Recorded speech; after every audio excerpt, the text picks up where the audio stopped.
کھولو، کوئی ہے؟ دروازہ کھولو، مجھے بہت ڈر لگ رہا ہے، کھولو دروازہ۔ باہر سے پہلے تو ہنسنے کی آوازیں آ رہی تھیں جو اب بالکل بند ہو چکی تھی۔ میں بیسمنٹ میں تنہا تھی، ہر طرف اندھیرا چھا گیا تھا۔ میں نے دروازے کے ساتھ لگی کھڑکی میں سے باہر جھانک کر دیکھا تو وہاں کوئی بھی نہیں تھا۔ آہستہ آہستہ شام ہو رہی تھی اور مجھے آہستہ آہستہ گھبراہٹ ہونے لگی تھی۔ باہر بہت تیز بارش ہو رہی تھی۔ میں اور میری 2 سہیلیاں کمرہ جماعت میں بیٹھی بارش رکنے کا انتظار کر رہی تھیں۔ بارش کی وجہ سے آسمان کالے رنگ کا ہو گیا تھا۔ کالے بادل پورے آسمان پر چھائے ایک خوفناک سا منظر پیش کر رہے تھے۔ میں اور میری سہیلیاں آپس میں باتیں کرنے لگی تھیں۔ تبھی کلاس ٹیچر آئیں اور آ کر کہنے لگیں، ایسا موسم میرے ہوش میں آج تک میں نے نہیں دیکھا، اتنا خوفناک منظر ہے۔ بہرحال آپ سب بچیاں دھیان سے کالج کے گیٹ سے باہر نکلو گی، اور ہاں، کوئی بھی بیسمنٹ کی طرف نہیں جائے گا۔ مگر کیوں ٹیچر، وہاں کیا ہے ایسا؟ کلاس کی ایک لڑکی کھڑے ہو کر ٹیچر سے سوال کرنے لگی تو ٹیچر نے ڈرتے ہوئے اور کچھ غصے میں اس بچی کو جھڑک دیا اور کہنے لگی، وہاں جو بھی ہو، جتنا کہا جا رہا ہے اتنا کرو۔ باہر بارش ہلکی ہو چکی تھی مگر ابھی بھی کالج ٹیچرز ہمیں باہر نہیں نکلنے دے رہے تھے۔ یار، بیسمنٹ میں کیا ہے آخر؟ میں نے اپنی ایک سہیلی سمیرا سے پوچھا تو وہ کہنے لگی کہ سننے میں آیا ہے کہ بیسمنٹ میں جنات کا سایہ ہے، اسی لیے وہاں پر کسی کو جانے کی اجازت نہیں ہے۔ وہاں پر تو چوکیدار بھی نہیں جاتا، بچوں کو سختی سے منع کیا جاتا ہے اس جگہ پر جانے کے لیے۔ اس کے آس پاس بھی کوئی چل رہا ہو تو اسے بھی ٹیچرز دوسری طرف بھیج دیتی ہیں۔ یار، کیسی باتیں کر رہی ہو سمیرا؟ کیوں ہماری شگفتہ کو ڈرا رہی ہو؟ ایسے ہی وہ ڈر جائے گی۔ میں کسی سے نہیں ڈرتی، میں نے بڑا اکڑ کر اپنی سہیلی سے کہا۔ تبھی وہ کہنے لگی کہ اچھا، ایسی بات ہے تو ٹھیک ہے، پھر ہمیں بیسمنٹ میں جا کر دکھاؤ، میں بھی تو دیکھوں کہ تمہیں ڈر لگتا بھی ہے یا نہیں۔ اس نے مجھے ایسے بھڑکایا کہ مجھے بہت غصہ آنے لگا۔ میں نے کہا کہ ٹھیک ہے، میں تمہیں بیسمنٹ میں جا کر دکھاؤں گی۔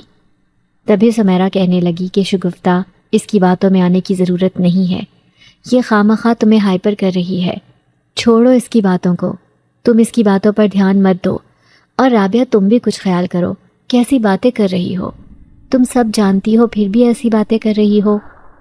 ارے نہیں سمیرا، مجھے ڈر نہیں لگتا، میری بات کا یقین کرو۔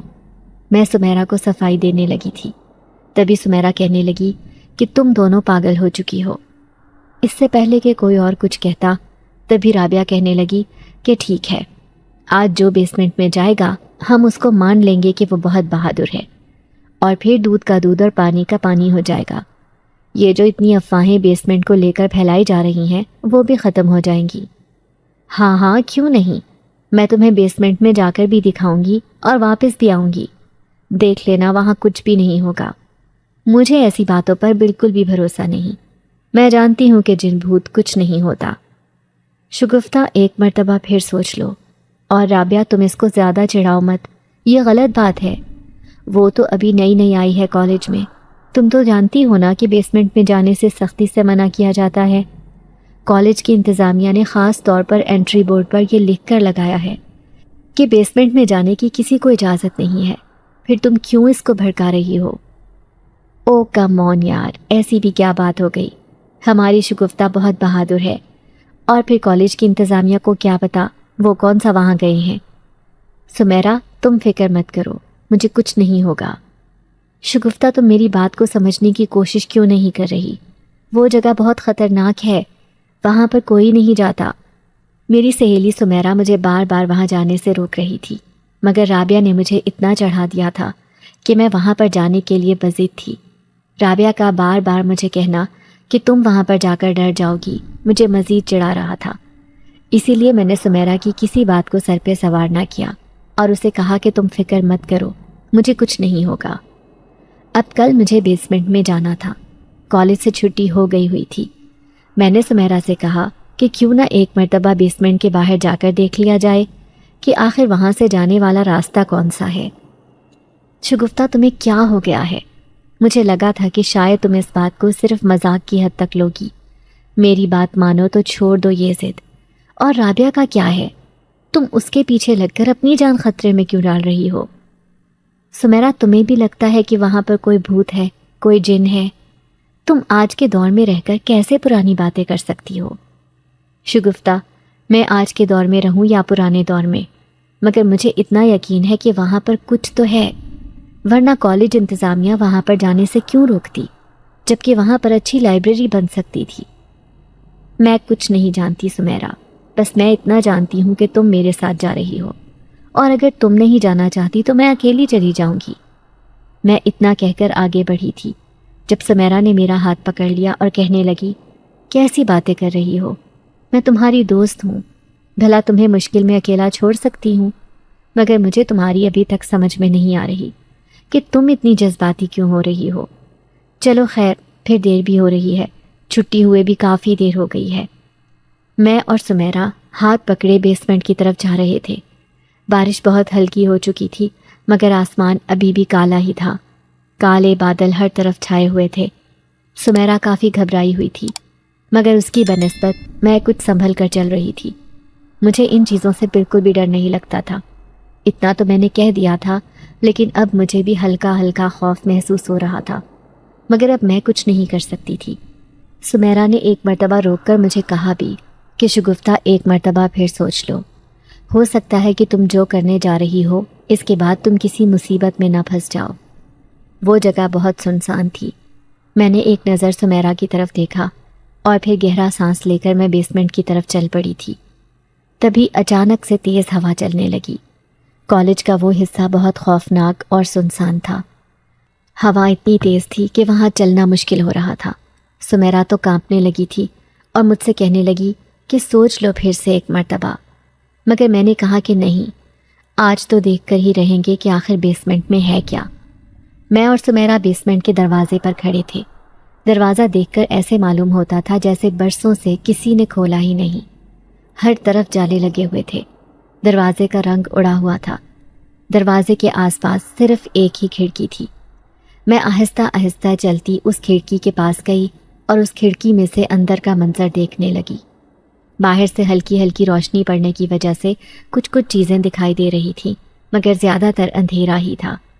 میں اتنی گم ہو کر اندر کا منظر دیکھ رہی تھی کہ مجھے باہر کی کوئی ہوش ہی نہیں رہی۔ تبھی کسی نے میرے کندھے پر ہاتھ رکھا تو میری چیخیں نکلیں۔ میں چیختی ہوئی جیسے ہی پیچھے مڑی تو سمیرا میرے پیچھے کھڑی تھی۔ وہ بھی کافی ڈر گئی اور کہنے لگی، کیا ہوا؟ اندر سے کچھ دیکھا ہے کیا؟ میں لمبا سانس کھینچ کر رہ گئی اور کہا کہ نہیں، تمہارے ہاتھ رکھنے کی وجہ سے میں گھبرا گئی تھی۔ میرے چہرے پر پسینے کی بوندیں آ رہی تھیں۔ تبھی سمیرا نے کہا کہ سوچ لو ایک مرتبہ پھر سے، اتنا جذباتی ہونے کی ضرورت نہیں ہے، رابعہ کو تو عادت ہے بھڑکانے کی۔ اب کی مرتبہ تو میں بھی سوچنے لگی تھی۔ میں نے سمیرا سے کہا کہ ہم کل اس جگہ پر دوبارہ آئیں گے، ابھی فی الحال چلو، مجھے گھر سے لیٹ ہو رہا ہے۔ وہ بھی میری بات مان گئی اور ہم دونوں تیزی سے کالج سے باہر نکل آئیں۔ میں راستے میں چل رہی تھی جب مجھے اس بات کا احساس ہوا جیسے میرے پیچھے کوئی آ رہا ہے۔ ہلکی ہلکی ہر طرف بوندا باندی ہو رہی تھی۔ میں جس سڑک سے گزر رہی تھی وہ سڑک اس قدر سنسان تھی کہ وہاں پر بارش کے قطرے گرنے کی بھی آواز صاف سنائی دے رہی تھی۔ گھبراہٹ کی وجہ سے میرا پورا وجود کانپ رہا تھا۔ میرا گھر جس طرف جاتا تھا وہ ایک سوسائٹی تھی، اور سوسائٹی میں عموماً خاموشی ہی رہتی تھی۔ لوگ بہت کم گھر سے باہر نکلتے تھے۔ میں نے تیز تیز چلنا شروع کر دیا۔ تبھی مجھے اپنے پیچھے سے بھی تیز تیز قدموں کی آواز آنے لگی، جیسے کوئی میرے مقابلے میں چل کے آ رہا ہے۔ میں جلدی سے گھر کے پاس پہنچی اور گھر کے اندر داخل ہو گئی۔ میرے کپڑے پورے بھیگ چکے تھے۔ اماں مجھے دیکھ کر کہنے لگیں، کیا ہوا ہے؟ اتنی گھبرائی ہوئی کیوں لگ رہی ہو؟ سب ٹھیک تو ہے؟ مگر میرا سانس اس قدر پھول چکا تھا کہ مجھ سے بات تک نہیں ہو پا رہی تھی۔ اماں نے مجھے جلدی سے پانی پلایا تو میں نے کانپتے ہوئے ہاتھوں سے پانی پیا اور پھر جلدی سے اپنے کمرے میں بند ہو گئی۔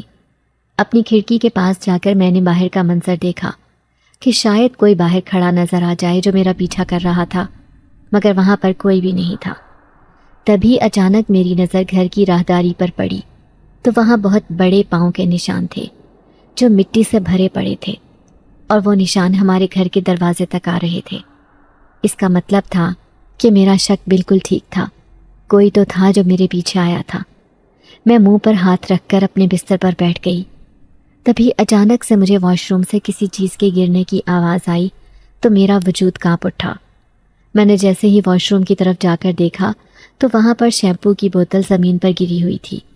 میں نے لمبا سانس لیا اور وہ بوتل اٹھا کر واپس رکھ دی۔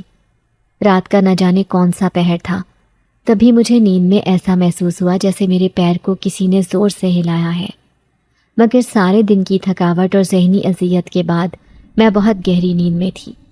تبھی میں نظر انداز کر کے سو گئی۔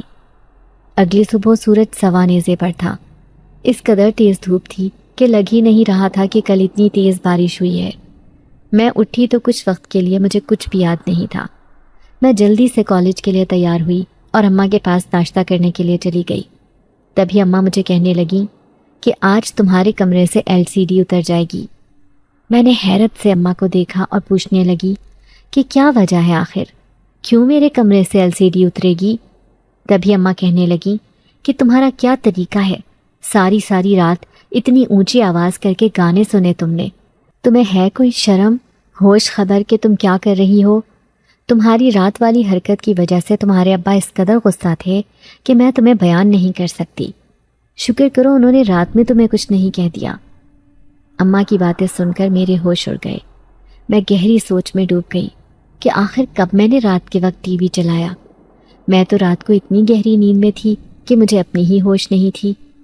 میں نے اماں کو کچھ نہ کہا، مگر کالج جاتے ہوئے بھی سارا وقت میں بس یہی سوچتی رہی کہ آخر کس نے میرے کمرے کا TV چلایا جو باہر تک اماں ابا کو آوازیں جا رہی تھی۔ اماں کے مطابق تو ساری رات TV میں دیکھتی رہی ہوں۔ انہی سوچوں میں کالج کے دروازے پر پہنچی تو سامنے ہی مجھے سمیرا کھڑی مل گئی۔ میں اس سے ملنے کے بعد بھی خاموش تھی۔ تبھی وہ کہنے لگی، کیا بات ہے، آج کافی خاموش لگ رہی ہو؟ میں نے سمیرا کی بات پر چونک کر اس کی طرف دیکھا اور کہا کہ نہیں، ایسی کوئی بات نہیں، بس ایسے ہی رات ٹھیک سے نیند نہیں آئی تو بے چینی سی ہے، اور تو کوئی وجہ نہیں۔ سمیرا کہنے لگی، کہیں تم ساری رات ڈرتی تو نہیں رہی؟ میں نے کہا نہیں، ایسی کوئی بات نہیں۔ میں اسے ابھی کچھ بتانا نہیں چاہتی تھی۔ تبھی ہم لوگ کلاس کے اندر داخل ہوئے تو ٹیچر کافی غصے میں کلاس میں آئی اور آ کر کہنے لگی کہ کل اسی کلاس کی 2 بچیوں کو بیسمنٹ کے پاس دیکھا گیا ہے، جب باہر انٹری بورڈ پر صاف الفاظ میں لکھ دیا گیا ہے کہ بیسمنٹ کی طرف کوئی نہیں جائے گا، تو آپ سب کو کچھ سمجھ نہیں آتی کیا؟ میں نے اور سمیرا نے ایک دوسرے کا چہرہ دیکھا اور پھر ہم ٹیچر کی طرف دیکھنے لگے تاکہ ٹیچر کو ہم پر شک نہ ہو۔ تبھی ٹیچر کہنے لگی، کون تھی وہ 2 بچیاں جو بیسمنٹ کے پاس گئی تھیں؟ رابعہ نے حیرت سے ہم دونوں کی طرف دیکھا۔ میں جانتی تھی کہ رابعہ کو ہم پر شک ہے، لیکن اگر اسے ہم بتا دیتے تو وہ ٹیچر کو بتا دیتی۔ اسی لیے میں نے اور سمیرا نے ایک دوسرے سے وعدہ کیا کہ ہم رابعہ کو کچھ نہیں بتائیں گے۔ ایسے ہی سارا دن ہم لوگ کلاس میں موجود رہے۔ رابعہ نے کئی مرتبہ مجھ سے اور سمیرا سے پوچھنے کی کوشش کی، مگر ہم نے اس کی باتوں کو ٹال دیا اور کہا کہ ہمیں کیا ضرورت ہے بیسمنٹ کے پاس جانے کی۔ چھٹی ہوئی تو رابعہ کہنے لگی کہ اب اپنے وعدے کے مطابق شگفتہ بیسمنٹ میں جائے گی۔ میں نے کچھ گھبراتے ہوئے سمیرا کی طرف دیکھا تو سمیرا نے رابعہ سے کہا کہ بس کر دو، ابھی ٹیچر نے کیا کہا ہے، کیوں کالج سے نکلنے کا ارادہ ہے، اور پھر مذاق کو مذاق میں ہی رہنے دو، اس کو اتنا سر پہ سوار مت کرو کہ اتارنا مشکل ہو جائے۔ اور اگر اب کی مرتبہ ہم پکڑی گئیں تو گھر سے اماں ابا کو بلا کر پہلے تو ان کے سامنے ہماری بے عزتی ہوگی اور پھر ان کے ہمراہ ہی ہمیں اس کالج سے نکال کر باہر پھینک دیا جائے گا، پھر بیٹھی رہنا 3 سال گھر پر، تب کوئی بھی تمہیں داخلہ نہیں دے گا، تو تمہارے گھر والوں کو تمہاری شادی کے علاوہ تمہارا بوجھ اتارنے کا کوئی راستہ نظر نہیں آئے گا۔ پہلے تو رابعہ سمیرا کی بات پر آگ بگولا ہو گئی اور مجھے کہنے لگی کہ اگر وعدہ پورا نہیں کر سکتی تھی تو زبان سے وعدہ کیا ہی کیوں تھا۔ اور تبھی رابعہ مجھے تنزیہ کہنے لگی، کیوں، کیا ہوا، گھبرا گئی ہو کیا، ڈر گئی ہو جو اس چڑیا کا سہارا لے رہی ہو؟ رابعہ کا اس طرح کہنا مجھے بہت گراں گزرا تھا۔ میں نے سمیرا سے کہا کہ تم فکر مت کرو، میں بس بیسمنٹ میں جاؤں گی اور اسی وقت واپس آ جاؤں گی۔ تبھی سمیرا کہنے لگی کہ بے وقوف مت بنو، کل جو ہوا کیا تمہیں پتہ نہیں؟ میں بھی ساری رات ڈرتی رہی ہوں، مجھے ایسے معلوم ہوتا رہا جیسے میرے آس پاس کوئی ہے، اور اب تم بے وقوفی کر رہی ہو۔ میری بات مانو تو اس کو جواب دے دو۔ یہ کون سا یہاں کی پرائم منسٹر ہے جس کے سامنے تمہاری عزت نفس کم ہو رہی ہے؟ دیکھو شگفتہ، جان سے بڑھ کر کچھ نہیں ہوتا، آگے تمہاری مرضی ہے۔ سمیرا نے مجھے سمجھایا تو میرے دماغ میں بھی یہی باتیں آنے لگیں، مگر رابعہ کا دیکھنا اور اس کا طنزیہ مسکرانا مجھے مزید چڑھا رہا تھا۔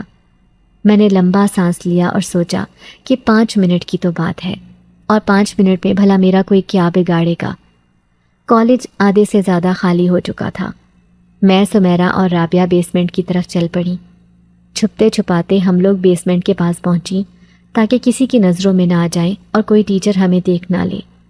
تبھی رابعہ کہنے لگی، تمہارے پاس زیادہ وقت نہیں ہے، ہمیں گھر بھی جانا ہے، اور تم جانتی ہو نا آدھے گھنٹے بعد کالج کا دروازہ بند ہو جائے گا، اور اس کے بعد یہاں سے باہر نکلنے کی اور کالج میں داخل ہونے کی کسی کو اجازت نہیں ہوگی۔ اسی لیے بہتر ہے کہ جلدی واپس آ جانا، بس تھوڑا سا ہی آگے جانا ہے اور اس کے بعد پھر واپس آ جانا ہے۔ میں نے گہرا سانس کھینچا اور بیسمنٹ کا دروازہ کھول کر اندر چلی گئی۔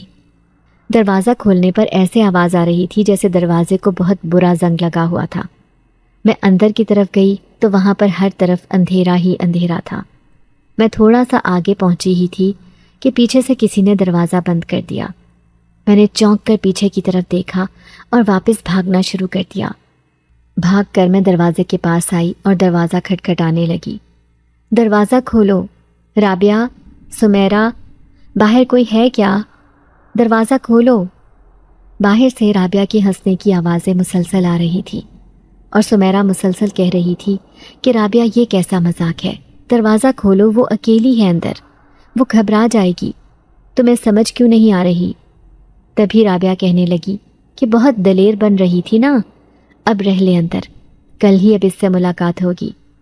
سمیرا کہنے لگی، رابعہ پاگل مت بنو، اس کے گھر والے پریشان ہو جائیں گے، اور وہ بیسمنٹ میں کیسے رہے گی؟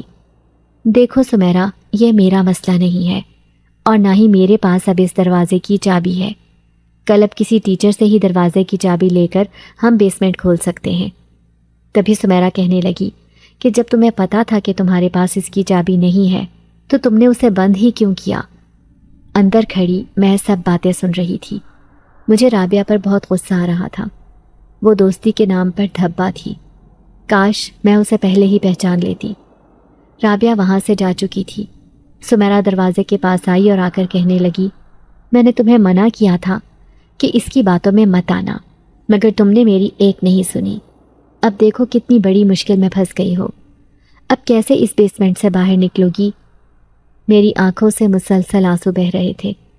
میں نے سمیرا سے کہا کہ تم میری فکر نہیں کرو، تم گھر جاؤ، کالج کا دروازہ بند ہونے والا ہے، کہیں تم بھی میری طرح یہاں پر پھنس مت جانا۔ تبھی سمیرا کہنے لگی کہ میں تمہیں اکیلا چھوڑ کر کیسے جا سکتی ہوں؟ مجھے اپنی سہیلی کی باتوں پر ہنسی بھی آ رہی تھی کہ وہ ایک بہترین دوست ثابت ہو رہی تھی۔ مجھے اس پر پیار آ رہا تھا، مگر جس مصیبت میں اس وقت پھنسی ہوئی تھی وہاں سے نکلنا بہت مشکل لگ رہا تھا۔ دیکھو سمیرا، میں تو آج یہاں سے نہیں نکل سکتی، مگر تم یہاں پر رہو گی تو تمہارے گھر والے بھی پریشان ہو جائیں گے، اس لیے بہتر ہے کہ تم واپس گھر چلی جاؤ۔ اب میں ایک مصیبت میں پھنسی ہوں تو تم میرے ساتھ سزا کیوں بھگتو؟ تبھی سمیرا کہنے لگی، مجھے بہت برا لگ رہا ہے تمہیں یوں اکیلا چھوڑ کر جانا۔ میں نے سمیرا سے کہا کہ فکر مت کرو، مجھے کچھ نہیں ہوگا، بس کل جیسے ہی کالج آؤ تو آتے ہی کسی ٹیچر سے چابی لے کر دروازہ کھول دینا۔ سمیرا وہاں سے جا چکی تھی۔ اب مجھے حقیقتاً بہت ڈر لگ رہا تھا۔ ہر طرف شام کے سائے پھیل رہے تھے، بارش پھر سے تیز ہونا شروع ہو چکی تھی۔ میں ایک کونے میں بیٹھ گئی۔ وہ جگہ بہت گندی تھی، جیسے کبھی کسی نے صاف ہی نہ کی ہو۔ ہر طرف مٹی اور جالے لگے ہوئے تھے۔ اب تو باہر اندھیرا ہونے کی وجہ سے اندر جو روشنی آ رہی تھی وہ بھی ختم ہو چکی تھی۔ خوف سے میرا پورا وجود کانپ رہا تھا، اور یہ سوچ سوچ کر بھی میں پریشان ہو رہی تھی کہ اماں ابا کیا سوچیں گے۔ وہ تو پریشان ہو گئے ہوں گے میری لا علمی پر، نہ جانے وہ کیا کیا غلط باتیں سوچ رہے ہوں گے۔ ابا تو پہلے ہی میری تعلیم کے خلاف تھے، اس پر یہ حادثہ، کہیں وہ کچھ غلط نہ سوچ رہے ہوں۔ یہی سوچتے سوچتے میں وہاں پر گھٹنوں کے بل بیٹھ گئی دیوار کے ساتھ کمر ٹکائے بیٹھی تانے بانے بن رہی تھی۔ تبھی اچانک سے وہاں کی ہر چیز زور زور سے ہلنے لگی۔ میں خوفزدہ ہو گئی۔ ڈر کے مارے میرا پورا وجود کانپ رہا تھا۔ میں جلدی سے دروازے کے پاس بھاگی اور زور زور سے دروازہ کھٹکھٹانے لگی اور سمیرا کو آوازیں دینے لگی، مگر سمیرا تو وہاں پر تھی ہی نہیں، تو بھلا میری کون سنتا؟ کون ہے یہاں پر؟ کوئی ہے کیا؟ دیکھو میں تمہیں کوئی نقصان نہیں پہنچانا چاہتی، خدا کے لیے مجھے کچھ مت کرنا۔ میرے ایسے بولنے پر مجھے بیسمنٹ کے ایک کونے سے عجیب سی روشنی دکھائی دی۔ وہ روشنی اس قدر تیز تھی کہ بیسمنٹ کو روشن کر رہی تھی۔ میں اس کونے میں گئی تو وہاں پر ایک ٹارچ پڑی تھی جو جل رہی تھی۔ یہ یہاں پر کس نے رکھ دی؟ کیا کوئی ہے؟ کوئی چوکی دار ہے کہ یہاں پر؟ مجھے ایسے لگ رہا تھا جیسے وہاں پر کوئی ہے، شاید کوئی چوکی دار ہو، مگر رات کے اس پہر چوکی دار وہاں پر کیا کرنے آ سکتا تھا؟ اور جس طرح بچیوں کو بیسمنٹ کے پاس جانے سے منع کیا جاتا تھا، تو بھلا چوکی دار وہاں پر کیسے آتا؟ میں نے پھر سے اونچی اونچی آوازیں لگانا شروع کر دیں کہ کوئی ہے، اگر ہے تو سامنے آ جاؤ۔ تبھی مجھے ایسے لگا جیسے میرے پیچھے کوئی کھڑا ہے۔ میرا پورا وجود کانپنے لگا تھا۔ ڈر کے مارے میرا سانس پھول رہا تھا۔ میرے حلق سے کوئی آواز نہیں نکل رہی تھی۔ میں نے آہستہ آہستہ پیچھے مڑ کر دیکھا تو وہاں پر کوئی بھی نہیں تھا۔ اپنا وہم سمجھ کے میں پھر سے جیسے ہی پیچھے کی طرف مڑی تو ایک وجود کے ساتھ ٹکرا گئی۔ میں چیختی ہوئی واپس بیسمنٹ کے دروازے کے پاس پہنچی اور دروازہ زور زور سے کھٹکھٹانے لگی۔ ابھی میں دروازہ کھٹکھٹا ہی رہی تھی جب پیچھے وہی شخص آ کر کھڑا ہو گیا۔ میں اس کا چہرہ تو نہیں دیکھ پا رہی تھی، مگر وہ کافی لمبے قد کا تھا، اور تبھی وہ میرا ہاتھ زور سے پکڑ کر کہنے لگا کہ تم میری نیند میں خلل پیدا کر رہی ہو۔ آخر تمہارا مسئلہ کیا ہے؟ تم یہاں پر کیا کر رہی ہو؟ تم ہو کون؟ میں نے اس شخص سے پوچھا کہ تم کون ہو؟ کیا یہاں کے چوکی دار ہو؟ میں یہاں پر پھنس گئی ہوں، باہر نکلنا چاہتی ہوں۔ تبھی وہ لڑکا کہنے لگا کہ تم یہاں پر آئی ہی کیوں تھی؟ میں ابھی بھی اس لڑکے کا چہرہ نہیں دیکھ پائی تھی، کیونکہ اس کے چہرے کی طرف اندھیرا چھایا ہوا تھا۔ تبھی میں نے اس شخص سے کہا کہ میری سہیلی نے میرے ساتھ شرارت کی ہے، تبھی میں یہاں پر قید ہو گئی ہوں۔ تو وہ شخص مجھے کہنے لگا کہ اب تم کیا چاہتی ہو؟ میں نے اس شخص سے کہا کہ بس مجھے یہاں سے جانے کا راستہ بتا دو، میرے گھر والے پریشان ہو رہے ہوں گے، تم تو یہاں کے چوکی دار ہو نا، تمہیں تو سب پتہ ہوگا۔ تبھی وہ کہنے لگا کہ میں یہاں کا چوکی دار نہیں ہوں، میں ایک جن زادہ ہوں اور میں ہمیشہ سے یہاں پر ہی رہتا ہوں۔ اس کی بات سن کر میرے رونگٹے کھڑے ہو گئے۔ مجھے سمجھ نہیں آ رہی تھی کہ میں کیا کروں۔ کیا واقعی وہ ایک جن زادہ تھا؟ میری آنکھوں کے سامنے اندھیرا چھانے لگا۔ مجھے بہت خوف محسوس ہو رہا تھا۔ میرا دل چاہ رہا تھا کہ میں جلد سے جلد یہاں سے نکل جاؤں۔ میرا پورا وجود کانپنے لگا تھا۔ تبھی وہ شخص میرے پاس آیا اور آ کر کہنے لگا کہ تمہیں مجھ سے ڈرنے کی ضرورت نہیں ہے، میں تمہیں کوئی نقصان نہیں پہنچاؤں گا۔ یہاں پہ جو بھی آتا ہے وہ مجھ سے ڈرتا ہے۔ مجھے اس بات کی بہت تکلیف محسوس ہوتی ہے۔ میں نے آج تک کسی کو نقصان نہیں پہنچایا، مگر پھر بھی نہ جانے کیوں سب مجھ سے ڈرتے ہیں، گھبراتے ہیں، جبکہ میں نے کبھی کسی کو کوئی نقصان نہیں پہنچایا۔ تب ہی مجھے اب سب پر غصہ آتا ہے۔ بہرحال میں تمہاری یہاں سے نکلنے میں مدد کر سکتا ہوں، مگر تمہیں مجھ سے وعدہ کرنا ہوگا کہ تم میرے بارے میں کسی کو کچھ نہیں بتاؤ گی اور مجھ سے ملنے بھی آیا کرو گی۔ میں اس شخص کی بات سن کر حیران رہ گئی۔ میرے منہ سے کچھ نہیں نکل رہا تھا، میرے الفاظ جیسے ختم ہی ہو گئے تھے۔ مجھے سمجھ نہیں آ رہا تھا کہ میں کیا کروں۔ میں نے پھر سے بیسمنٹ کا دروازہ کھٹکھٹانا شروع کر دیا۔ کوئی تو ہوگا شاید جو میری مدد کر دے گا۔ میں مسلسل دروازہ کھٹکھٹا رہی تھی اور روتے ہوئے بس یہی کہہ رہی تھی کہ مجھے یہاں سے نکالو۔ تبھی وہ شخص میرے پیچھے آ کر کھڑا ہو گیا اور آ کر کہنے لگا کہ میں نے تمہیں کہا ہے نا کہ یہاں سے نکلنے کا کوئی راستہ نہیں ہے، تمہیں یہاں سے نکالنے کوئی نہیں آئے گا۔ برسوں سے یہاں پر کوئی نہیں آیا۔ اگر تم میری بات مان لو گی تو اس میں تمہارا ہی فائدہ ہے۔ ایک تو یہاں سے نکل جاؤ گی، دوسرا تمہیں کسی قسم کا کوئی نقصان بھی نہیں اٹھانا پڑے گا، اور تم نے جو اپنی دوست سے شرط لگائی تھی وہ بھی پوری ہو جائے گی۔ میں نے چونک کر اس شخص کی طرف دیکھا۔ وہ کیسے جانتا تھا کہ میں نے اپنی دوست سے شرط لگائی ہے؟ میں نے اس جنزادے سے کہا کہ خدا کے لیے مجھے یہاں سے جانے دو، میں وعدہ کرتی ہوں کہ میں دوبارہ کبھی یہاں پر نہیں آؤں گی۔ تبھی وہ اتنی زور سے چلایا کہ میرے رونگٹے کھڑے ہو گئے جب اس نے کہا کہ میں نہیں چاہتا کہ تم یہاں پر دوبارہ نہ آؤ، میں چاہتا ہوں کہ تم بار بار مجھ سے ملنے آؤ۔ تم جانتی بھی ہو کہ میں نے تمہارا کتنا انتظار کیا ہے، تمہیں یہاں تک لانے میں مجھے کتنی مشقت اٹھانی پڑی ہے۔ میں نے حیرت اور بے یقینی سے اس جنزادے کی طرف دیکھا۔ مجھے اس کی بات کی سمجھ نہیں آئی تھی۔ تبھی وہ کہنے لگا، پریشان ہو گئی ہو نا کہ میں کیا کہہ رہا ہوں؟ میں تمہیں بتاتا ہوں، مگر تمہیں میرے ساتھ تعاون کرنا ہوگا، میری بات خاموشی سے سننی ہوگی، اور ہاں پہلے تمہیں مجھ سے یہ وعدہ کرنا ہوگا کہ تم ہر روز مجھ سے ملنے آیا کرو گی۔ مگر میں نے اس سے کہا کہ نہیں، مجھے تمہاری بات سننے میں کوئی دلچسپی نہیں، میں بس یہاں سے باہر جانا چاہتی ہوں۔ تبھی وہ جنزادہ اور غصہ کرنے لگا اور جھٹ سے اس نے بیسمنٹ کا دروازہ کھول دیا اور کہنے لگا کہ جاؤ، چلی جاؤ یہاں سے، اور اگر اب دوبارہ کبھی تم یہاں پر آئی تو میں تمہیں کبھی نہیں جانے دوں گا۔ میں نے بے یقینی سے دروازے کی طرف دیکھا جو باہر سے کھلنا تھا، مگر مجھے ابھی اس سب میں کوئی دلچسپی نہیں تھی۔ میں جلدی سے بیسمنٹ سے باہر نکلی۔ باہر ہر طرف خاموشی چھائی ہوئی تھی۔ میں کالج کے دروازے تک نہ جانے کیسے گرتی پڑتی پہنچی، مگر وہاں پر بھی تالا لگا ہوا تھا۔ میں رو رو کر مسلسل دروازہ کھٹکھٹا رہی تھی کہ مجھے باہر جانے دو۔ تبھی ایک چوکیدار جلدی سے دروازے کے پاس آیا اور آ کر کہنے لگا، کون ہو تم اور یہاں پہ کیا کر رہی ہو؟ یونیفارم تو کالج کا ہی ہے۔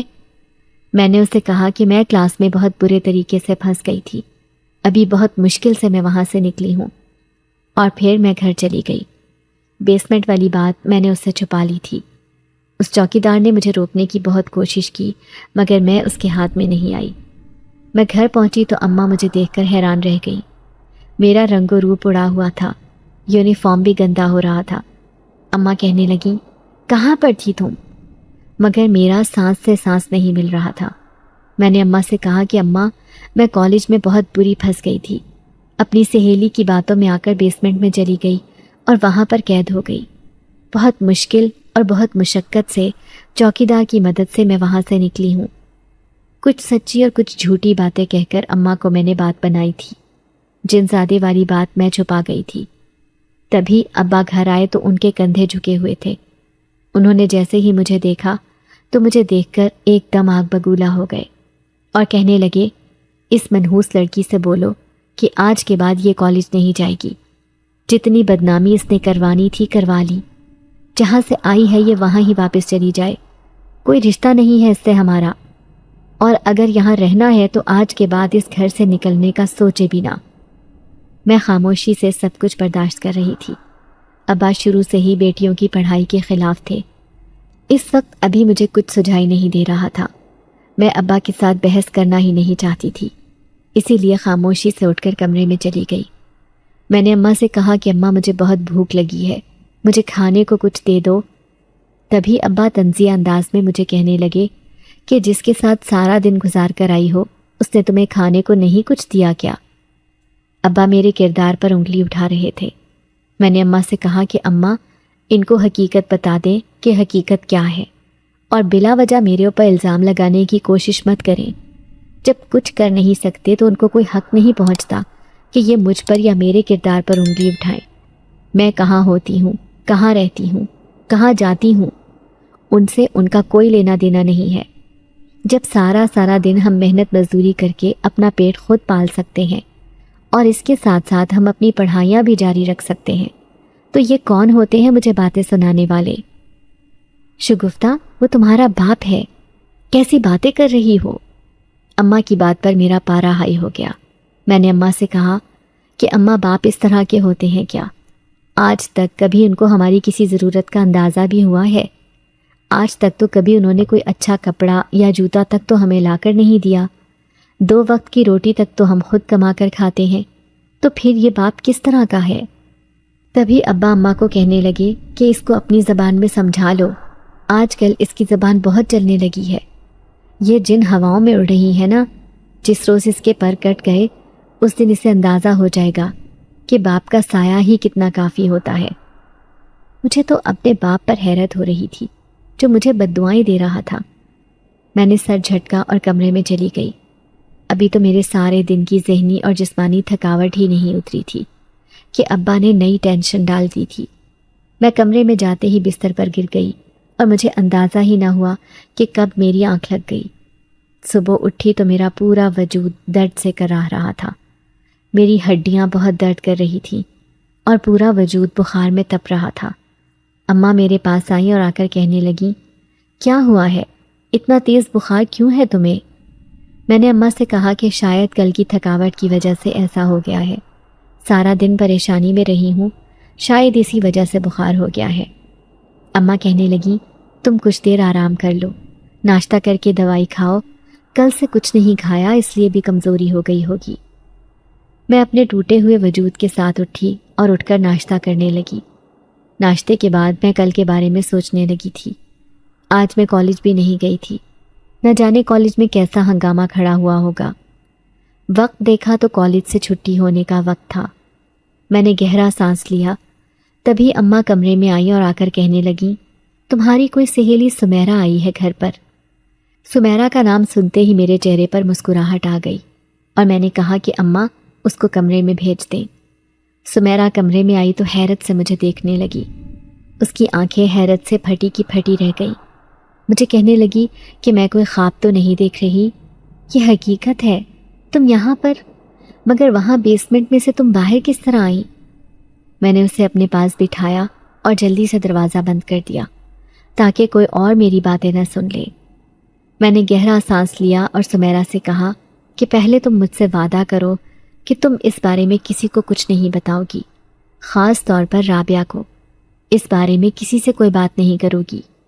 تبھی سمیرا کہنے لگی کہ میں کیوں تمہارے بارے میں بات کرنے لگی؟ وہ تو آج میں کالج گئی اور فکر مندی سے سب سے پہلے میں ٹیچر کے پاس گئی اور جا کر انہیں سب کچھ بتا دیا۔ رابعہ کو تو کالج سے نکال دیا گیا ہے، اور جب ہم تمہیں دیکھنے کے لیے بیسمنٹ کے پاس گئے تو دروازہ پہلے سے ہی کھلا ہوا تھا اور وہاں پر کوئی بھی نہیں تھا۔ چوکیدار سے کہنے کے بعد دروازہ بند کروایا تو چوکیدار نے بتایا کہ تم رات کو یہاں سے نکل گئی ہو، مگر تم بیسمنٹ سے نکلی کیسے؟ اس کا دروازہ تو باہر سے کھلتا تھا، پھر بھلا وہ دروازہ کیسے کھل گیا؟ میں نے پہلے سوچا کہ نہ جانے سمیرا کو بتانا ٹھیک بھی ہے یا نہیں، مگر پھر میں نے اسے بتانے کا فیصلہ کر لیا، کیونکہ وہ واحد لڑکی تھی جس نے میرا بہت ساتھ دیا تھا۔ میں نے سمیرا کو سب کچھ بتا دیا۔ وہ تو آنکھیں پھاڑے میری باتیں سن رہی تھی۔ وہ کہنے لگی، ایسی باتیں نہ کرو، مجھے ڈر لگ رہا ہے۔ تم سچ کہہ رہی ہو کیا؟ وہ واقعی جن زادہ تھا؟ میں نے کہا کہ میں نہیں جانتی، مگر اس نے مجھے یہی کہا کہ وہ جن زادہ ہے۔ تبھی سمیرا کہنے لگی کہ اب تو مجھے بھی کالج جاتے ہوئے خوف محسوس ہو رہا ہے۔ میں نے اسے کہا کہ اس نے مجھے کوئی نقصان نہیں پہنچایا، بس جب میں نے بار بار اس سے وہاں سے جانے کی ضد کی تو وہ مجھ پر چلانے لگا تھا اور دروازہ کھول دیا تھا۔ میں نہیں جانتی کہ وہ کون ہے، مگر وہ کہہ رہا تھا کہ میں نے تمہیں یہاں پر لانے کے لیے بہت محنت مشقت کی ہے۔ بھلا اس کا اور میرا کیا لینا دینا تھا؟ اور پھر اسے وہ شرط بھی یاد تھی جو میں نے رابعہ کے ساتھ لگائی، جبکہ میں نے تو اسے کچھ نہیں بتایا تھا۔ یہ تم کیا کہہ رہی ہو؟ مجھے تو تمہاری باتیں سن سن کر حیرانگی ہو رہی ہے۔ اتنی ہی دیر میں اماں دروازہ کھول کر اندر آ گئیں اور گھبراتے ہوئے مجھے کہنے لگیں کہ تم نے مجھے کیوں نہیں بتایا؟ تم نے مجھ سے حقیقت کیوں چھپائی؟ میں حیرت سے اماں کو دیکھنے لگی کہ اماں کون سی حقیقت؟ تبھی اماں کہنے لگیں کہ آج کے بعد تم گھر سے کہیں نہیں جاؤ گی، اور آج ہی میں مولوی صاحب سے تمہارے لیے تعویذ لے کر آتی ہوں۔ وہ واپس آ گیا ہے، وہ اب تمہیں مجھ سے چھین لے گا۔ نہیں، میں تمہیں اب کہیں نہیں جانے دوں گی۔ تم کالج نہیں جایا کرو گی، تم بس میرے ساتھ ساتھ رہا کرو گی۔ میں اماں کی حالت دیکھ کر پریشان ہو گئی۔ سمیرا بھی پریشانی کے عالم میں حیرت سے مجھے تو کبھی اماں کو دیکھتی۔ میں نے اماں کو کہا کہ اماں ہوا کیا ہے؟ آپ ایسے کیوں کر رہی ہیں؟ اماں کو کندھوں سے پکڑ کر میں نے بستر پر بٹھایا اور کہا کہ اماں کیا ہو گیا؟ سب ٹھیک تو ہے؟ تبھی اماں کہنے لگی کہ اس نے تمہیں مجھے دیا تھا مگر اب وہ مجھ سے واپس لینے آ گیا ہے۔ اس نے وعدہ کیا تھا کہ وہ واپس ضرور آئے گا اور تمہیں مجھ سے لے جائے گا۔ نہیں، میں اس کی منتیں کروں گی کہ وہ تمہیں مجھ سے نہ چھینے، لیکن اس نے وعدہ کیا تھا کہ وہ واپس آئے گا، اور وہ واپس آ گیا ہے۔ تم بیسمنٹ میں کیا کرنے گئی تھی؟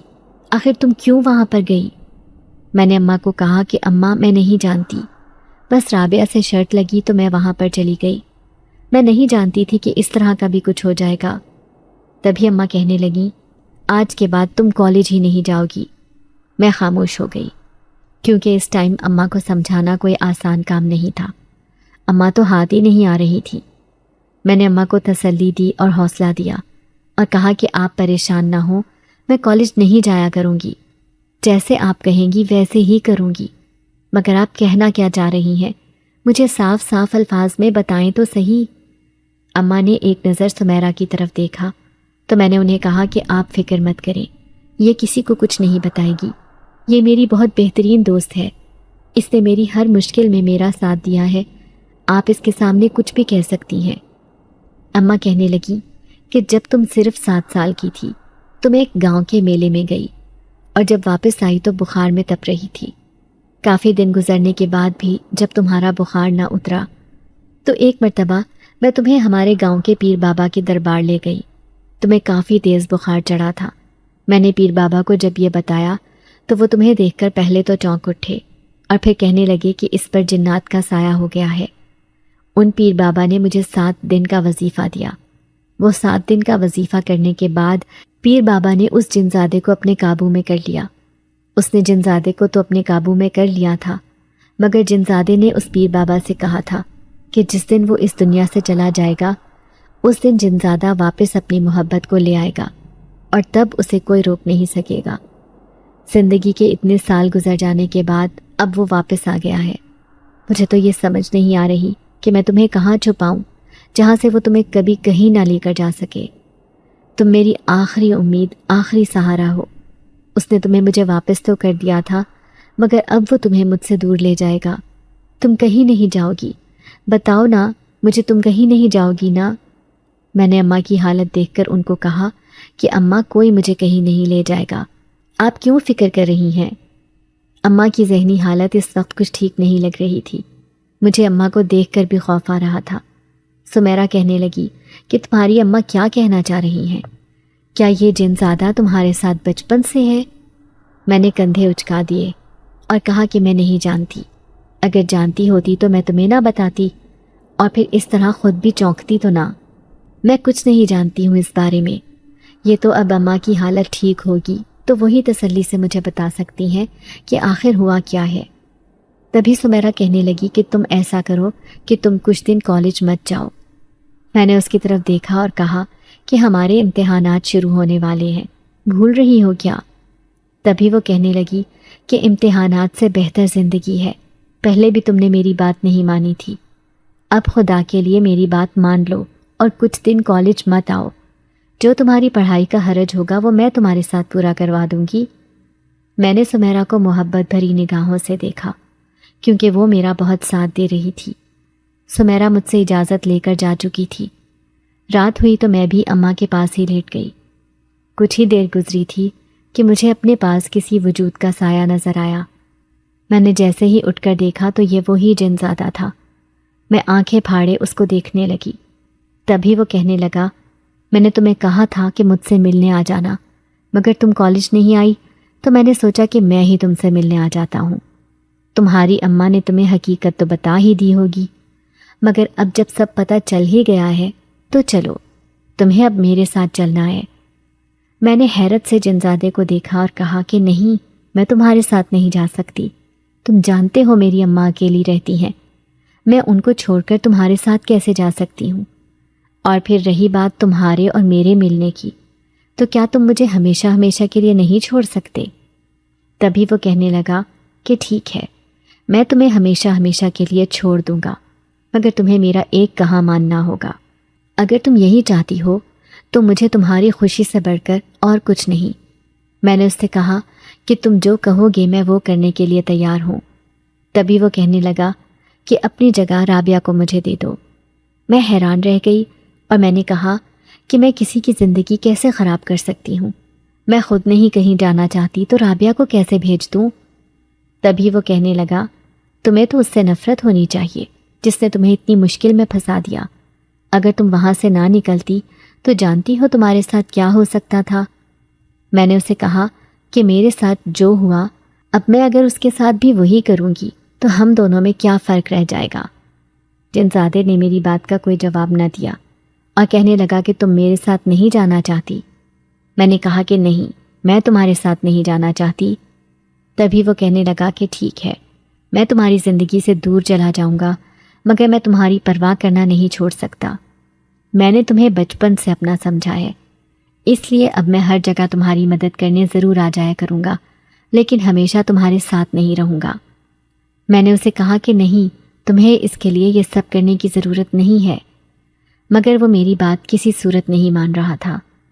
تھک ہار کر مجھے ہی اس کی بات ماننی پڑی اور میں نے اسے کہا کہ ٹھیک ہے، جیسا تم چاہتے ہو ویسا ہی ہوگا۔ اور اس کے بعد وہ مجھے کبھی نظر نہیں آیا، مگر جب جب میں کسی مصیبت میں پھنسی ہمیشہ وہ میری مدد کرنے پہنچ جاتا تھا۔ وہ مجھے دکھائی نہیں دیتا تھا، لیکن جیسے ہی میں کسی مصیبت میں پھنستی اسی وقت وہ میری مدد کرنے کے لیے پہنچ جاتا۔ دن ایسے ہی گزر رہے تھے اور اس نے مجھے کہا کہ تمہاری بھی ذمہ داری ہے کہ تم لوگوں کی مدد کرو۔ میں نے بھی اپنی زندگی کا حصہ بنا لیا تھا لوگوں کی مدد کرنا، اور حقیقتاً مجھے بہت خوشی محسوس ہوتی تھی جب جب میں لوگوں کی مدد کیا کرتی تھی، اور جس روز میں کسی کی مدد کرتی اس روز مجھے ایک گلاب کا پھول ملتا، وہ کہیں پر بھی پڑا ہو سکتا تھا۔ ایک روز وہ جنزادہ میرے خواب میں آیا اور آ کر کہنے لگا کہ میرے پاس بہت کم وقت ہے، میری زندگی اتنی ہی تھی، اب مجھے واپس جانا ہے اس رب کے پاس جس نے مجھے یہاں تک بھیجا، لیکن تم مجھ سے وعدہ کرو کہ تم لوگوں کی مدد کرنا ابھی بھی نہیں چھوڑو گی۔ مجھے ان پھولوں کی عادت ہو چکی تھی، اور پھر ایک روز لوگوں کی مدد کرنے کے باوجود بھی مجھے پھول کہیں نہ ملے۔ اس روز میں بہت روئی، نہ جانے کیوں، شاید ایک بہترین دوست کو کھو دیا تھا اس لیے، مگر میں نے لوگوں کی مدد کرنا نہ چھوڑا۔ ایک حیرت کی بات جو میرے ساتھ اکثر ہونے لگی، میں جب جب کسی شخص کی مدد کرتی تب تب سمیرا میرے لیے پھول لے کر آ جاتی، اور جب میں اس سے پوچھتی کہ یہ پھول تم کیوں لے کر آئی ہو تو وہ کہہ دیتی کہ بس دل چاہ رہا تھا اسی لیے لے آئی۔ ایک روز میں کلاس سے باہر نکلی تو سمیرا تنہائی میں کھڑی نہ جانے کس سے باتیں کر رہی تھی۔ میں اس کو بلانے کے لیے جیسے ہی آگے ہوئی تبھی میں نے دیکھا کہ وہ کھڑی اسی جنزادے سے باتیں کر رہی تھی۔ میری آنکھیں تو حیرت سے پھٹی کی پھٹی رہ گئی، یہ جان کر کہ سمیرا بھی ایک جنزادی تھی، وہ بھی انسان نہیں تھی، اور اس جنزادے نے میری پرواہ اور میرا خیال کرنے کے لیے اپنی ڈیوٹی سمیرا کو سنبھالنے کو دے دی تھی۔ میری آنکھوں میں آنسو آ گئے۔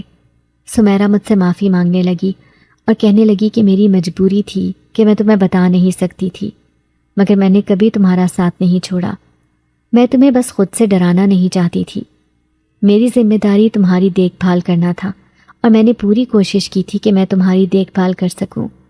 اس روز چوکیدار دروازہ کھولنے کے لیے آیا تھا، وہ بھی کوئی اور نہیں بلکہ میں ہی تھی، بس میں چاہتی تھی کہ تم ایک مرتبہ جبار سے مل لو۔ میں سمیرا کی بات سن کر خاموش ہو گئی تھی، اور آج بھی مجھے جب سمیرا کی ضرورت ہوتی ہے میں اس کو اپنے پاس بلا لیتی ہوں۔